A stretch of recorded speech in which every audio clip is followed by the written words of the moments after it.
donné sur la cuisse d'un adversaire. C'est le kobudo. Le kobudo, c'est l'art martial qui réunit toute la pratique des armes traditionnelles de l'île d'Okinawa, une petite île située au sud du Japon et qui a subi en fait plusieurs invasions successives de l'armée chinoise et japonaise. Et alors que les habitants avaient subi aussi l'interdiction de posséder des armes, car bien entendu, les oppresseurs ne voulaient absolument pas qu'ils puissent se défendre, eh bien, ils ont été très ingénieux. Ils ont transformé leurs outils agraires, comme la faux, comme aussi le fléau, en armes de combat. Le fléau est devenu nunchaku. La faux s'est transformée en mini faucille, très pratique pour le combat rapproché. Et puis, bien entendu, l'art du bâton long, le bo, qui servait à pousser les bateaux sur les rivières, eh bien, s'est érigé, lui, en art de combat. Et on dit qu'il faut à peu près 10 ans pour le maîtriser, car l'encombrement de ce bâton lui rend son maniement très délicat.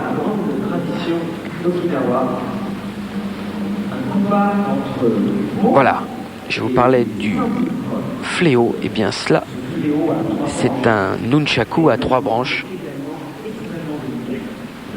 Et grâce à toutes ces armes, et bien finalement, les habitants d'Okinawa ont réussi à gagner leur indépendance et surtout à chasser les envahisseurs. Un exemple sans précédent dans l'histoire des peuples. Et Maître Oshiro, lui, est justement natif de cette île d'Okinawa. Il est 6e dan de Kobudo et 5e dan de karaté Goju-Ryu, justement un style tout à fait d'Okinawa, un des plus vieux styles de karaté.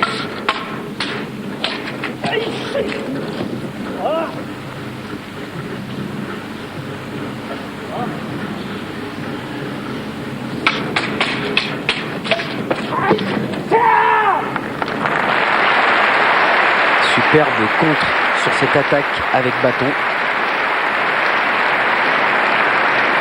Superbe démonstration technique pour clôturer le kobudo d'Okinawa. Et voilà, sur le balayage après, on termine avec une frappe sur la cage thoracique.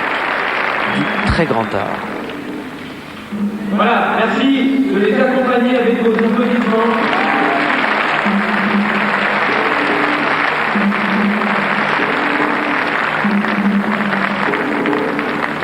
Merci maître.